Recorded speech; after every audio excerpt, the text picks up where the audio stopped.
Bien, j'invite monsieur le pasteur Joël à venir à la tribune. Je lui laisse la parole. Bonjour à chacun, chacune. Désolé, j'ai une grosse voix, je vais vous réveiller. Nous sommes encore au mois d'août. Le mois d'août, c'est en général plus calme, n'est-ce pas?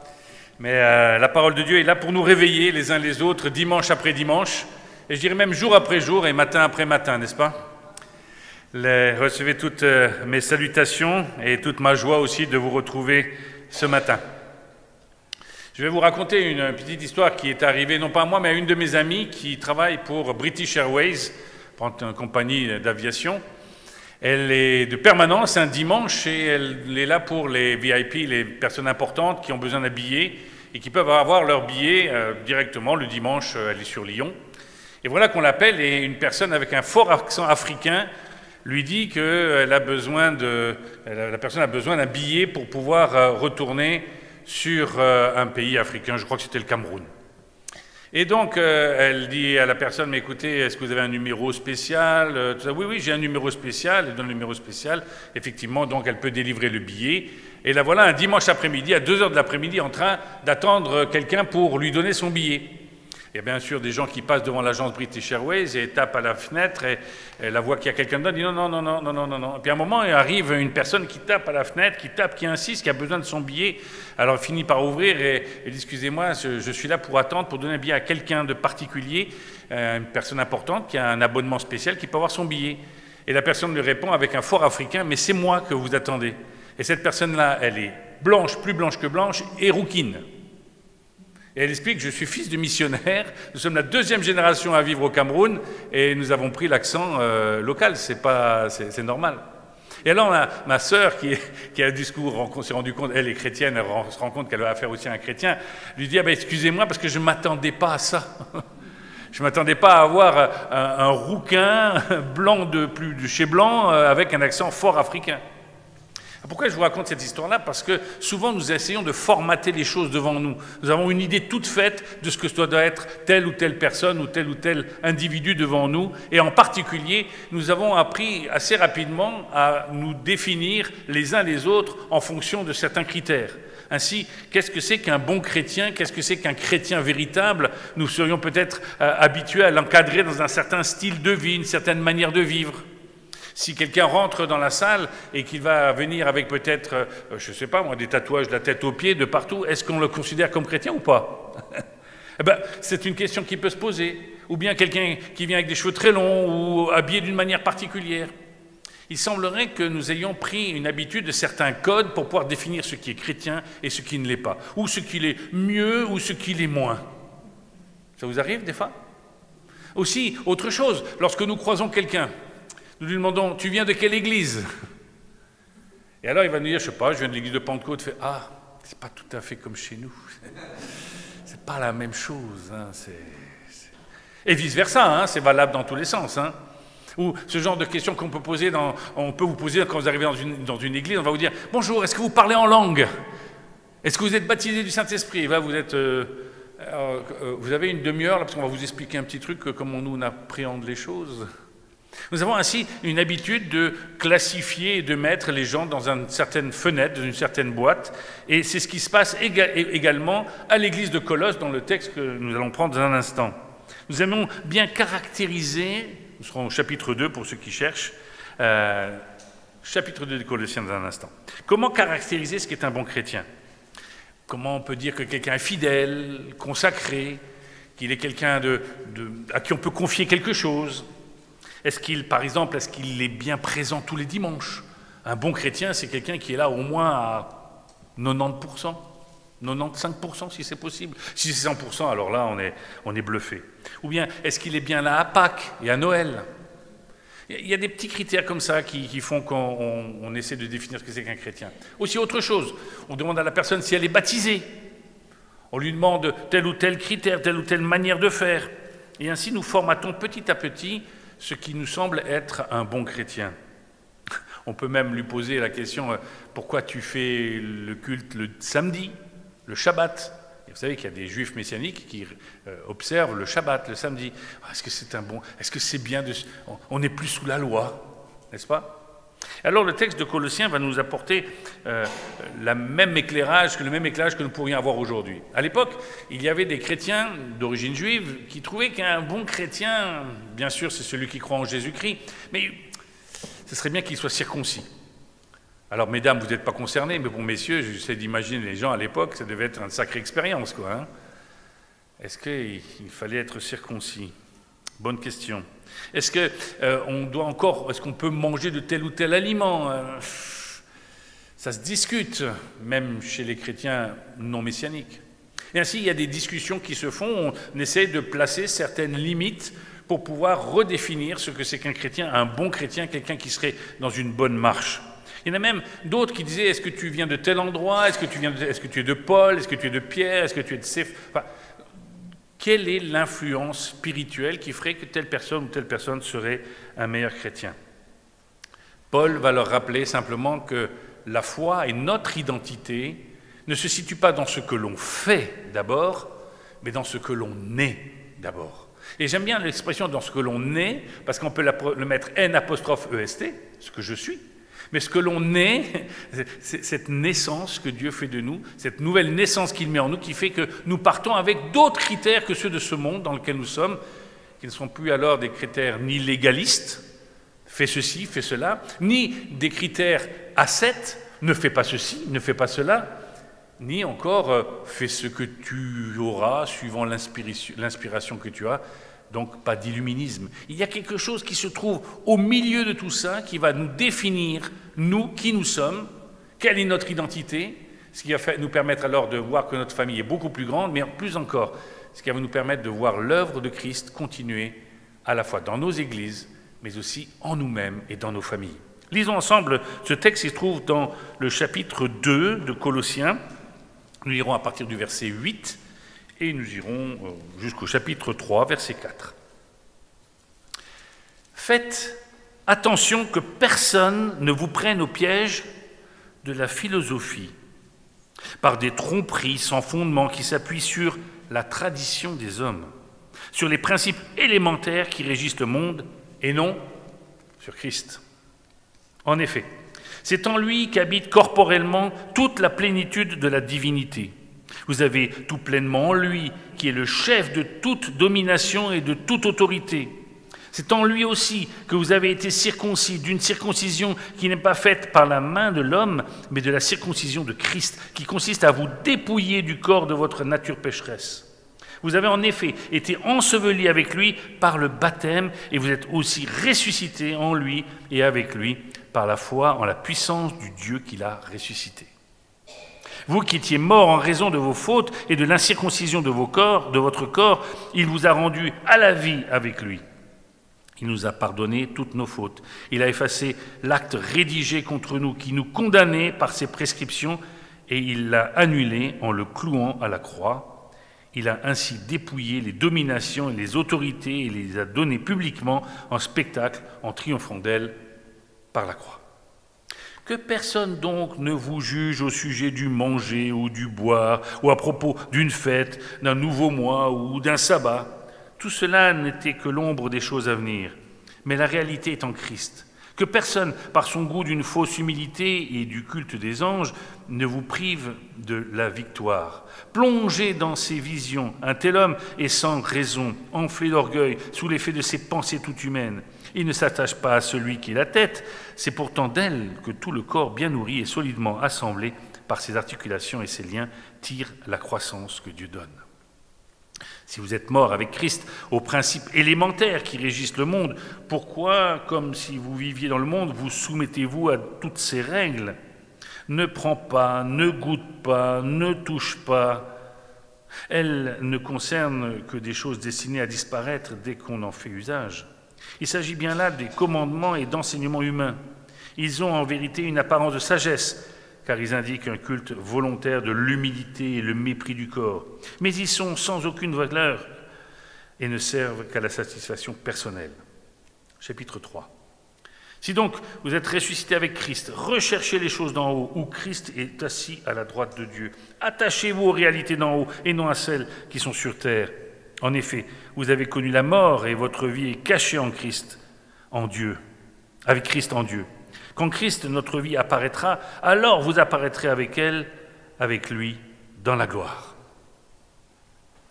C'est un texte qui n'est pas si facile que cela. Parce que si nous le lisons un peu rapidement, nous disons que, enfin, je ne pense pas qu'ici, à l'Église, vous obligiez la circoncision. Il ne me semble pas. Est-ce qu'on peut manger du porc ici? Oui, si on aime. Des crevettes? Bah oui. Du lapin? Oui. Toutes ces choses qui sont interdites par la cacheroute, c'est-à-dire les lois de l'Ancien Testament qui nous disent ce que l'on peut manger et ce que l'on ne peut pas manger. Il y a une forme de liberté qui nous est donnée ici, dans l'Église. Alors, en quoi ce texte nous concerne-t-il? Est-ce que c'est pour ceux qui voudraient rajouter quelque chose? Eh bien, je pense que nous avons, nous aussi, en tant qu'Église, Église au pluriel, je ne parle pas de l'Église ici en particulier, pris le biais de rajouter des choses pour définir ce qui serait une bonne vie chrétienne ou un bon chrétien. Par exemple, je me souviens d'une grande discussion à propos du baptême. Est-ce que quelqu'un qui se ferait baptiser et qui aurait un pied qui sort de l'eau, c'est encore valable? Alors on sourit comme ça, mais tout le monde ne sourit pas à ce genre de discussion. Dans certaines églises, en Afrique, où on avait baptisé des personnes par aspersion parce qu'il n'y avait pas beaucoup d'eau, certaines personnes remettaient en question la validité du baptême à ce moment-là. Est-ce qu'il y avait une véritable volonté de ce sens-là? Mais aussi d'autres choses.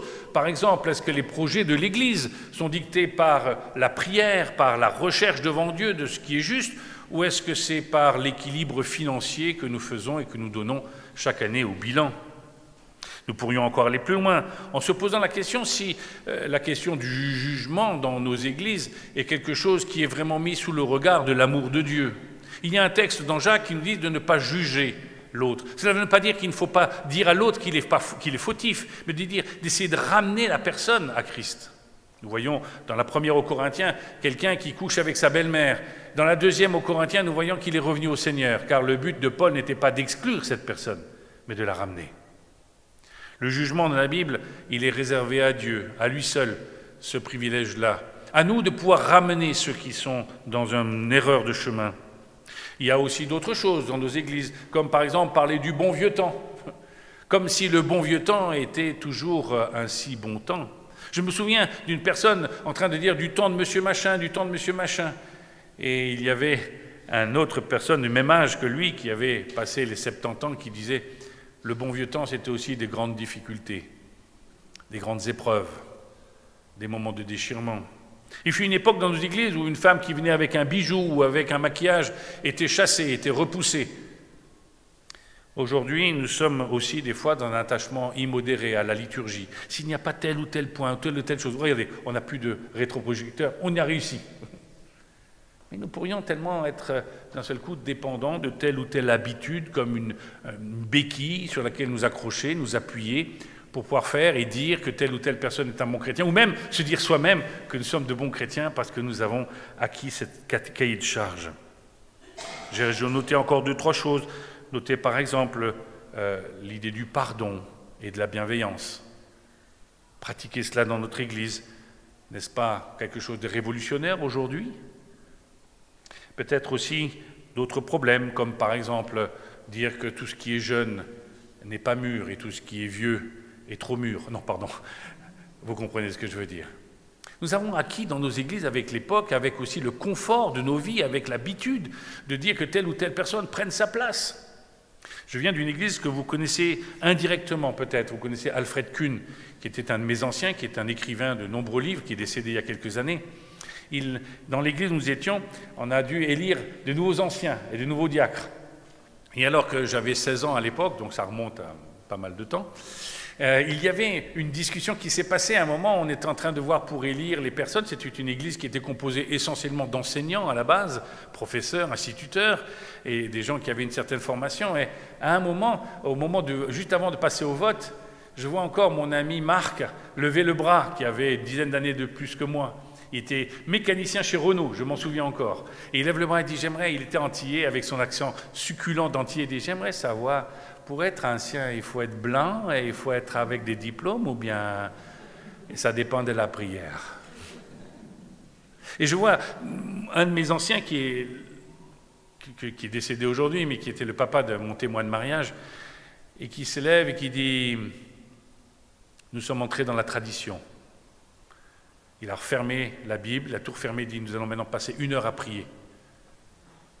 Et nous reportons les votes, afin que ce soit selon le cœur de Dieu et non le cœur des hommes. » Toutes ces habitudes que nous prenons sont à la fois des sources de sécurité pour chacun d'entre nous. Comme les Juifs qui devaient dire « il faut la circoncision, il faut ne pas manger de porc et d'autres choses », c'était une sécurité pour eux. Mais notre sécurité ne réside pas dans ce que l'on fait, dans ce que nous avons hérité. Notre sécurité, elle repose tous les jours sur une seule chose, sur une seule personne, sur Jésus-Christ. Parce que chaque jour peut être différent. Un jour, tu es en bonne santé, un jour, tu ne l'es pas. J'ai fait l'enterrement la semaine dernière d'un monsieur que j'ai connu il y a un peu plus d'1 an. Ce monsieur avait appris qu'il avait un cancer. Et il cherchait non pas quelqu'un pour parler de Dieu, mais pour aller manger, parce qu'il était en plus avec une cécité assez avancée. C'était un patient de mon épouse, je l'ai emmené au restaurant, et la première fois, il m'a dit « De quoi on parle avec un pasteur ?» Je dis « Devine. » Oui, mais on ne va pas parler de ça. Puis la fois d'après, il me dit « Oui, mais si je meurs, tu vas dire quoi ?» Je dis « Rien. » Il me dit « Pourquoi ? Parce que tu t'en fous. » Je dis « Non, je n'ai pas tout à fait dit ça. » Et depuis 1 an, nous cheminons l'un avec l'autre, et puis il y a quelques jours, un peu plus d'1 semaine, quelques jours avant qu'il décède, nous étions à Lille avec mon épouse pour aller lui rendre visite, une dernière visite. Et je lui ai demandé à la fin, est-ce que tu veux qu'on prie ? Il m'a dit oui.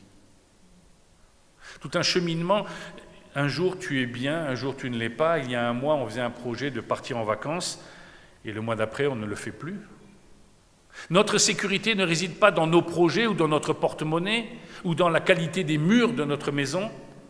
Elle réside dans notre identité qui est en Jésus-Christ.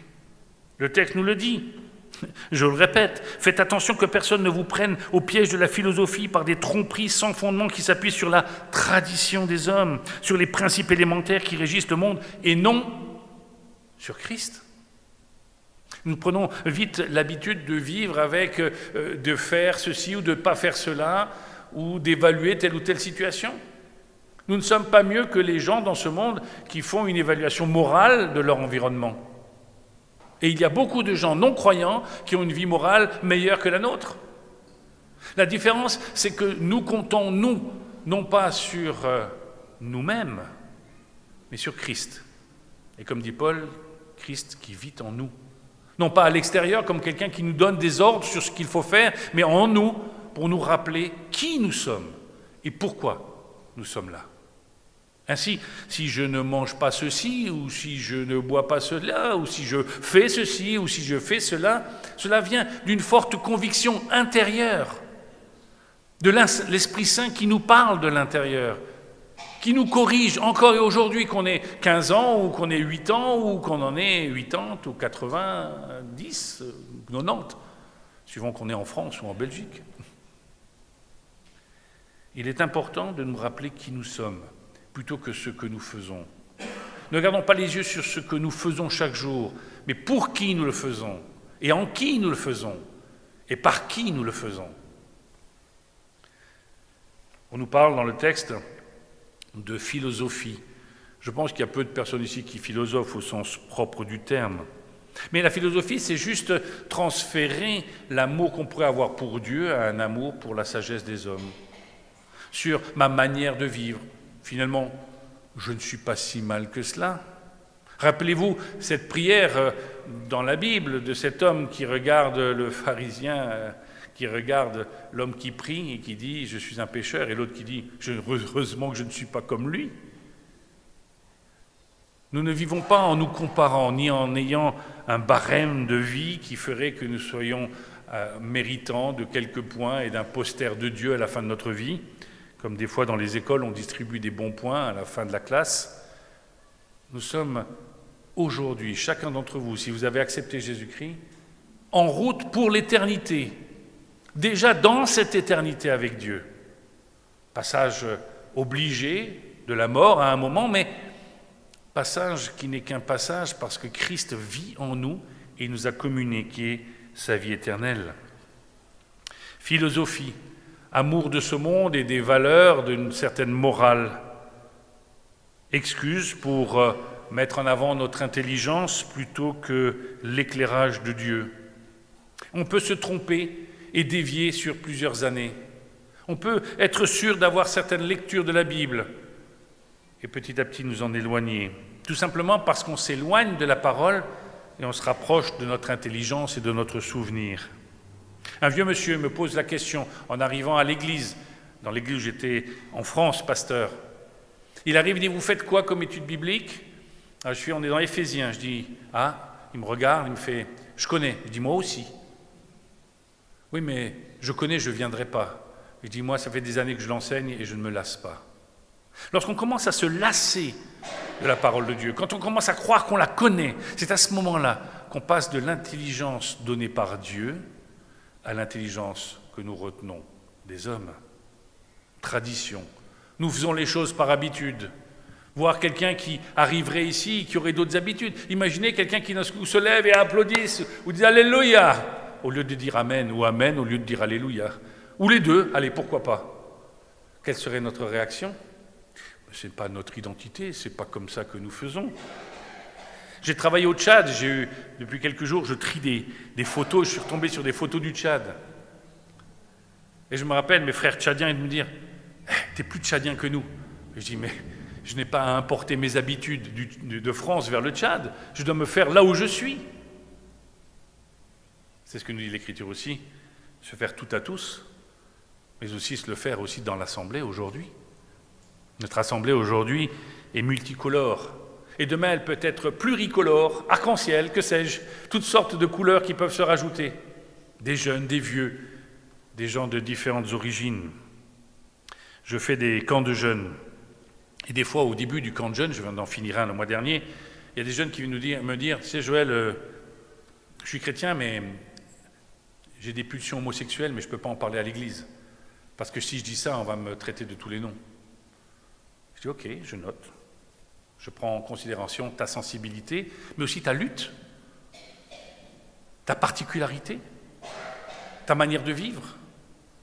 Je ferai encore plus attention à ma manière de parler, afin de ne pas blesser mon frère et ma sœur, mais aussi de pouvoir l'aider à avancer. La tradition, c'est ce qui nous éloigne de Christ.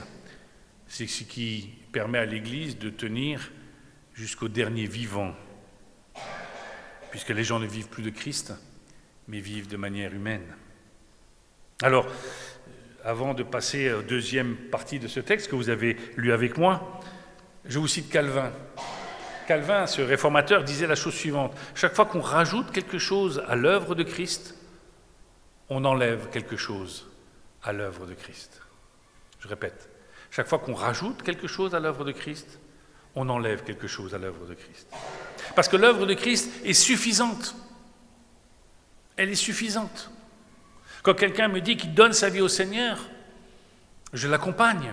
Mais il arrive souvent, et je pense à ces jeunes que j'ai dans les camps, ils habitent à des kilomètres de la première église, où leur famille n'est pas chrétienne. Ils vont peut-être pendant 1 an ne pas pouvoir aller à l'église. Est-ce que pour autant je dois considérer cette personne comme un chrétien de deuxième zone? Ou est-ce que cette personne peut grandir par la présence de Christ dans sa vie? Et on prie particulièrement pour cela. Lisons la suite du texte que nous avons dans le chapitre 2.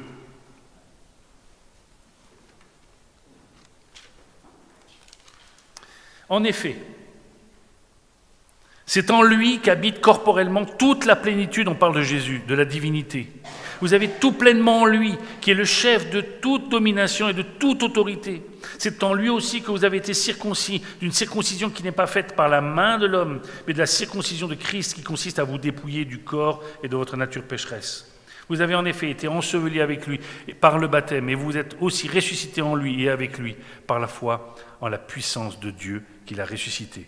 Vous qui étiez morts en raison de vos fautes et de l'incirconcision de votre corps, il vous a rendus à la vie avec lui. Il nous a pardonné toutes nos fautes. Il a effacé l'acte rédigé contre nous qui nous condamnait par ses prescriptions. Il a annulé en le clouant à la croix. Il a ainsi dépouillé les dominations et les autorités et les a données publiquement en spectacle en triomphant d'elles à la croix. Ce texte nous rappelle qui vit en nous. Combien Christ qui est en nous est suffisant. Combien lui en nous va nous permettre de vivre différemment. Mais ce n'est pas de vivre différemment qui permet à Christ de vivre en nous, c'est l'inverse. À un moment, on pose la question à Jean-Baptiste, plutôt c'est Jean-Baptiste qui pose la question, il dit « Est-ce que Jésus est vraiment le Messie ?» Ben oui, parce que s'il sait que c'est le Messie, il sait que son chemin, il n'a pas besoin de lutter encore, il accepte la mort qu'il va subir, il veut savoir si le Christ, son cousin, son petit cousin, est vraiment le Messie. Et lorsque Jésus lui confirme, la réponse de Jean-Baptiste est fulgurante. Et retenez-la bien.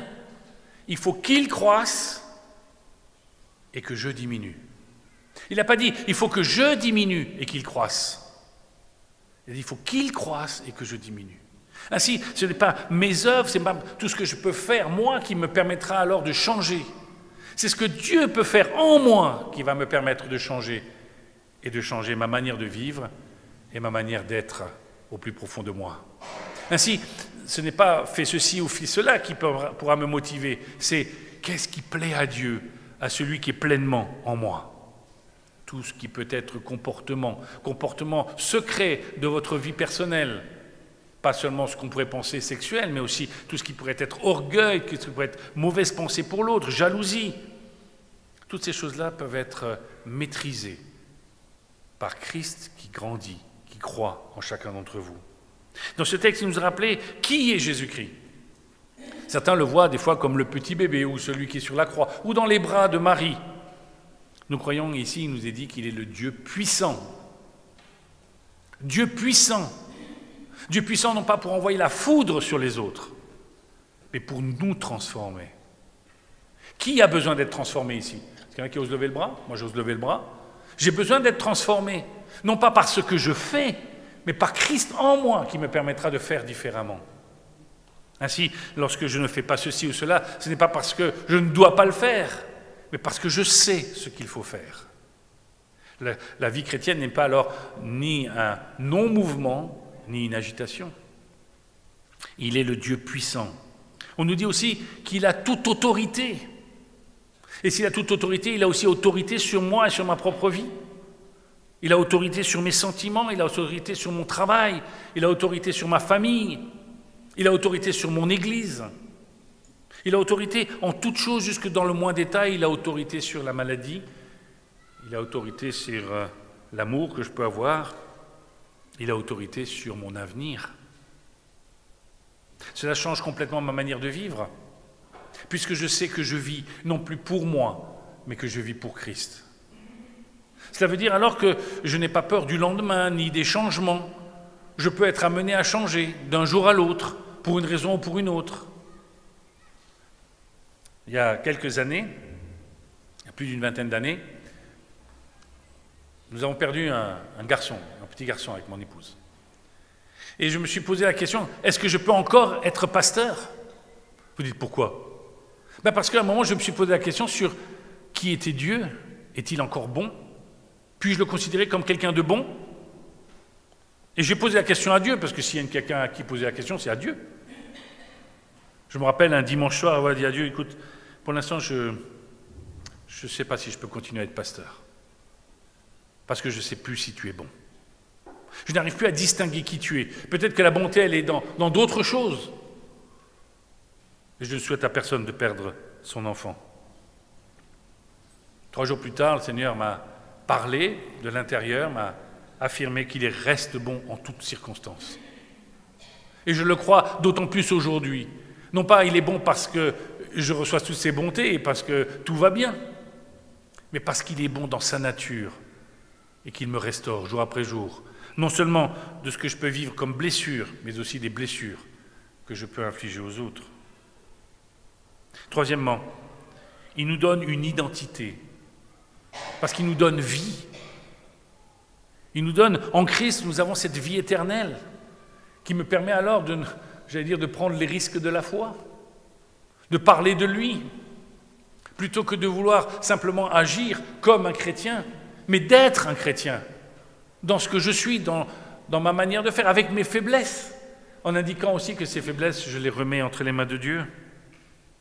Christ, mon identité.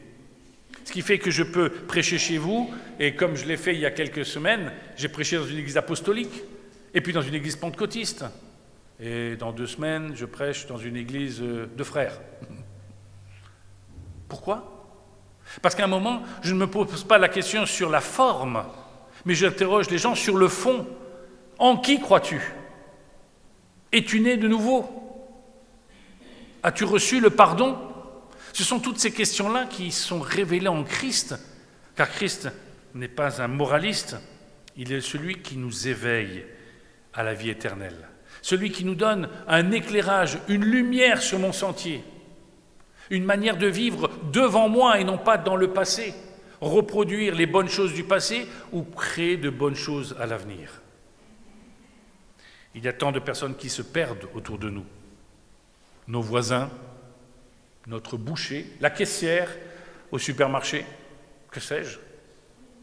Et nous sommes en train de vouloir justifier notre vie en des « fais ceci, fais cela, ne fais pas ceci, ne fais pas cela », ou bien juste au feeling.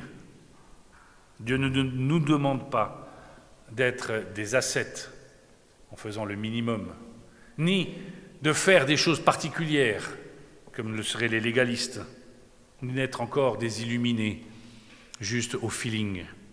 Il nous demande de laisser Christ parler au-dedans de nous. Il est le Dieu qui pardonne.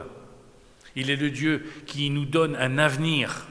Alors entrons dans cet avenir, plutôt que de vivre dans un passé ou dans un présent qui est juste construit de choses qui peuvent disparaître.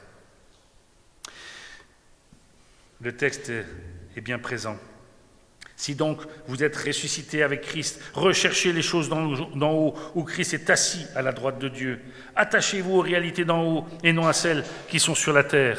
En effet, vous avez connu la mort et votre vie est cachée avec Christ en Dieu.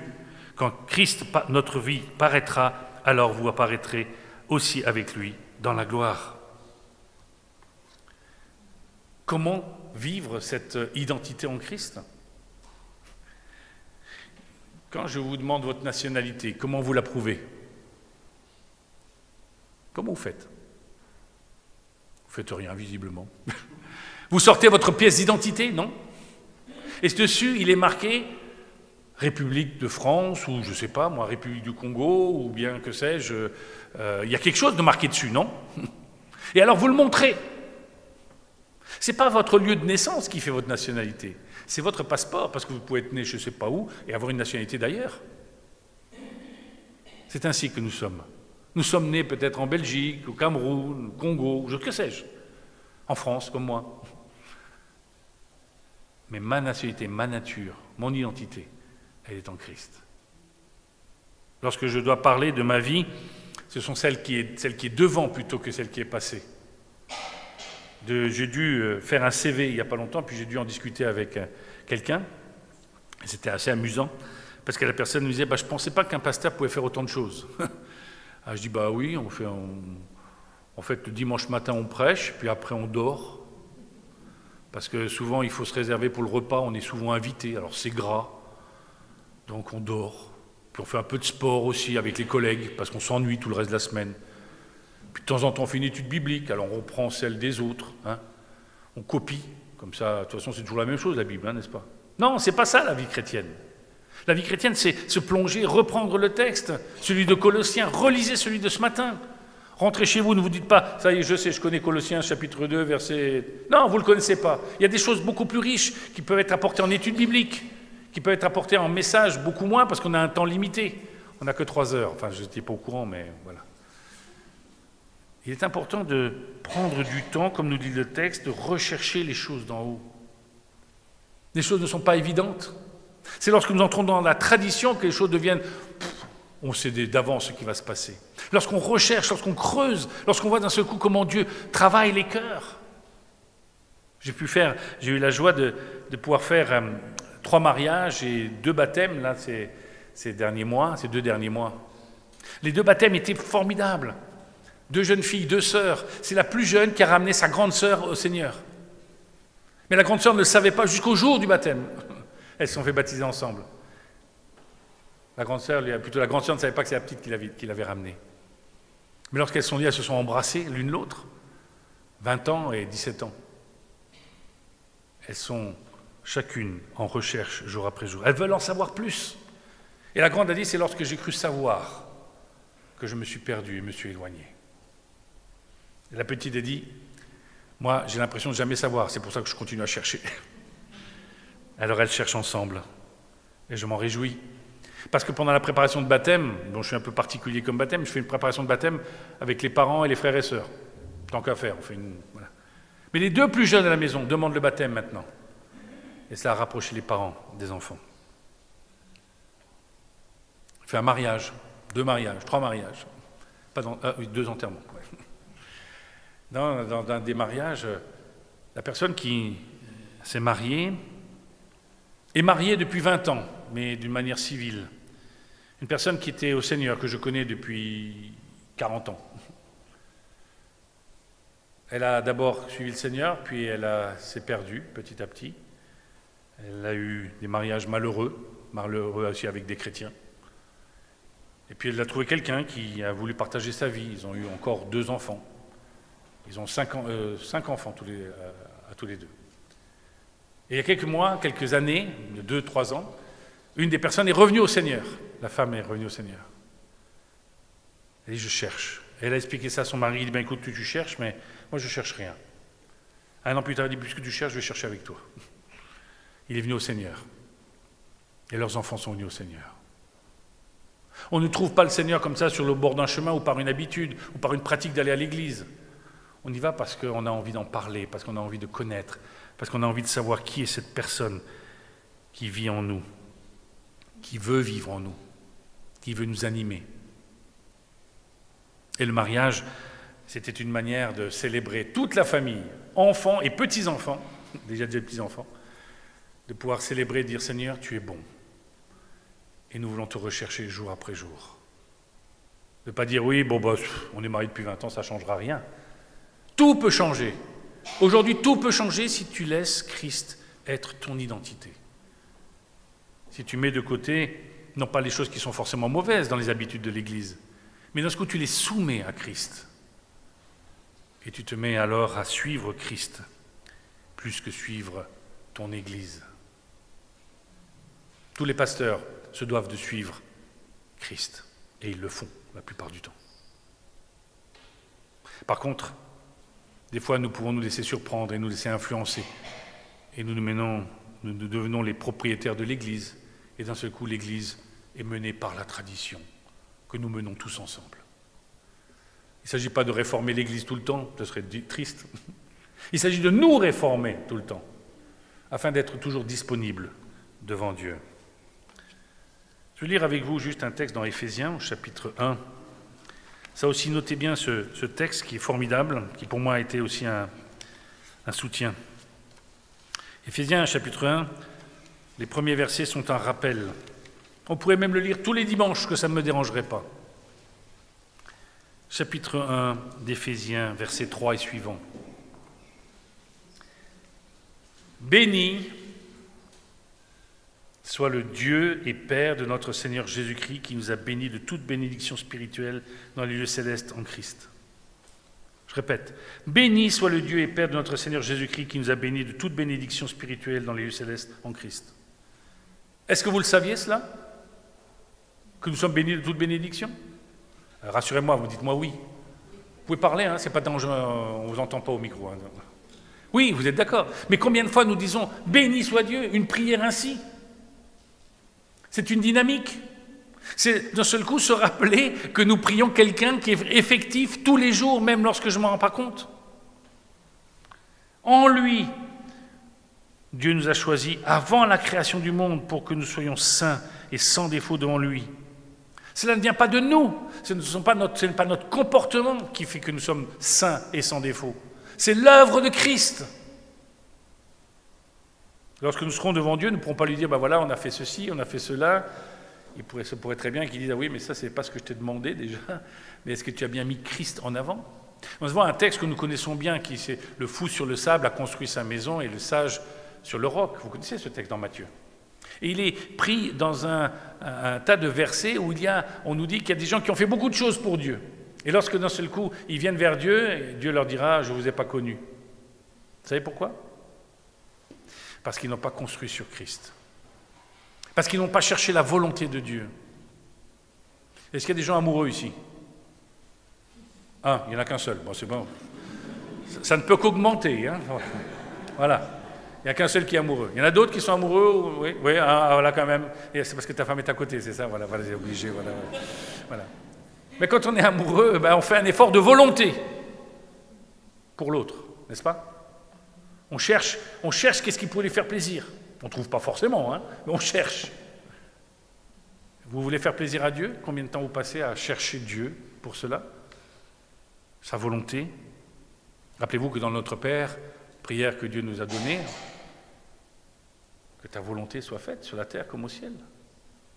À moins que vous ayez la science infuse, la science et la sagesse humaine, de dire ce qui est bon et mauvais dans ce plan de Dieu, on nous demande de chercher, de prier, de rechercher les choses d'en haut, de rechercher à celui qui est notre frère et qui nous a fait enfants de Dieu par son sacrifice. C'est ce qu'il a voulu dans sa bienveillance pour que nous célébrions sa gloire, la gloire de sa grâce dont il nous a comblé le bien-aimé. En lui, par son sang, nous sommes rachetés, pardonnés de nos fautes, conformément à la richesse de sa grâce. Dieu nous l'a accordé avec abondance, en toute sagesse et intelligence, la sagesse et l'intelligence qui vient de l'Esprit Saint.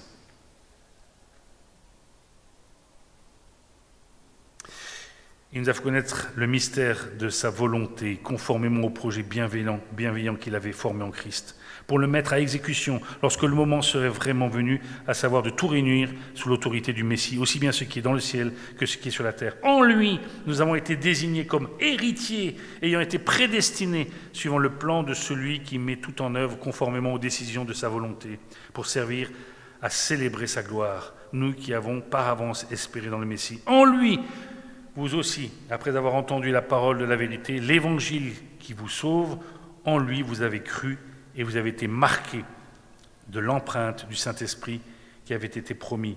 Il est le gage de notre héritage en attendant la libération de ce que Dieu s'est acquis pour célébrer sa gloire.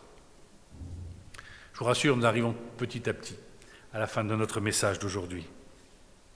Notre identité ainsi ne repose pas sur quelque chose ou sur des faits, mais sur une personne. Dans le chapitre précédent de Colossiens, on nous dit que le mystère de Dieu révélé, c'est une personne. Ce ne sont pas des choses à faire. Ce n'est pas le plan de Dieu en général. C'est la personne, c'est Christ qui vient du ciel. Message pour toutes les nations. Une bonne nouvelle. La bonne nouvelle, c'est de ne pas dire aux gens « change » de façon de vivre. Change de culte. Vous, un culte à Dieu. Nous ne pouvons pas faire de place à Dieu. C'est pour ça que Jean-Baptiste disait « il faut qu'il croisse et qu'il diminue ». C'est lui qui doit prendre toute la place. Demandez à Dieu de prendre toute cette place et votre identité se révélera. De la même manière que vous pouvez être plus belge qu'un Belge, juste par adoption. Plus français qu'un Français, plus que par adoption, mais par nouvelle naissance. La loi, la bonne nouvelle, se résume, et nous lirons deux derniers textes, un dans Marc 10, au verset 17 à 30, Marc 10, 17 à 30, et je citerai le dernier verset après, Marc 10.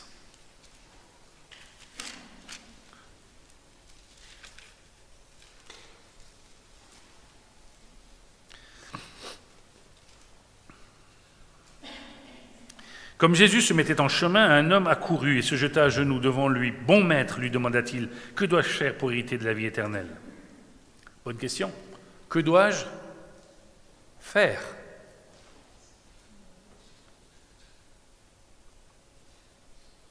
Jésus lui dit, « Pourquoi m'appelles-tu bon? Personne n'est bon, si ce n'est Dieu seul. Tu connais les commandements, tu ne commettras pas d'adultère, tu ne commettras pas de meurtre, tu ne commettras pas de vol, tu ne porteras pas de faux témoignages, tu ne feras de tort à personne, honore ton père et ta mère. » Il lui répondit, « Maître, j'ai respecté tous ces commandements dès ma jeunesse. » L'ayant regardé, Jésus l'aima et lui dit, « Il te manque une chose, va vendre tout ce que tu as, donne-le aux pauvres et tu auras un trésor dans le ciel, puis viens, charge-toi de la croix et suis-moi. » Mais l'homme s'assombrit à cette parole et s'en alla tout triste, car il avait de grands biens. Regardant autour de lui, Jésus dit à ses disciples qu'il est difficile à ceux qui ont des richesses d'entrer dans le royaume de Dieu. Les disciples furent effrayés de ce que Jésus parlait ainsi. Il reprit, « Mes enfants, qu'il est difficile à ceux qui se confient dans les richesses d'entrer dans le royaume de Dieu. Il est plus facile à un chameau de passer par un trou d'aiguille qu'à un riche d'entrer dans le royaume de Dieu. » Les disciples furent encore plus étonnés, ils se dirent les uns aux autres, « Qui donc peut être sauvé ?» Jésus les regarda et dit aux hommes, « Cela est impossible, non à Dieu, car tout est possible. » Je ne sais pas si vous êtes frappés par ce texte. Que faut-il faire pour entrer dans le royaume de Dieu? Est-ce que les lois que Dieu a données sont valables? Oui. Oui, j'espère. Est-ce que Jésus reproche quelque chose à cet homme parce qu'il respecte la loi? Non. Mais avez-vous remarqué qu'il manque 4 versets, 4 commandements, qui ne sont pas dans le faire, mais dans la manière d'être? Quelqu'un connaît les 4 premiers commandements? Toujours difficile dimanche matin, parce qu'on se dit après, ça va être enregistré, tout le monde va savoir que je ne sais pas. Qu'est-ce qui manque comme commandement? Tout ce qui concerne le culte envers Dieu. Ce sont là les 4 premiers commandements. Tout ce que nous faisons découle de notre fidélité envers Dieu. Tu aimeras ton Dieu de tout tes forces, de toute ton âme, de tout ton être. Tu ne te feras pas d'idole. Tu respecteras le Shabbat, jour qui sera consacré pour te reposer, mais aussi pour prendre du temps pour Dieu. Les 4 premiers. Plus encore, dans Matthieu, au chapitre, je note parce qu'il y a 2 versions, 22, versets 34 à 36, on dit que le résumé de la loi, c'est « Tu aimeras ton Dieu de toutes tes forces, de tout ton âme, de tout ton être, et ton prochain comme toi-même. » Ainsi, être chrétien, votre identité, ce n'est pas ce que vous faites, mais ce que vous êtes.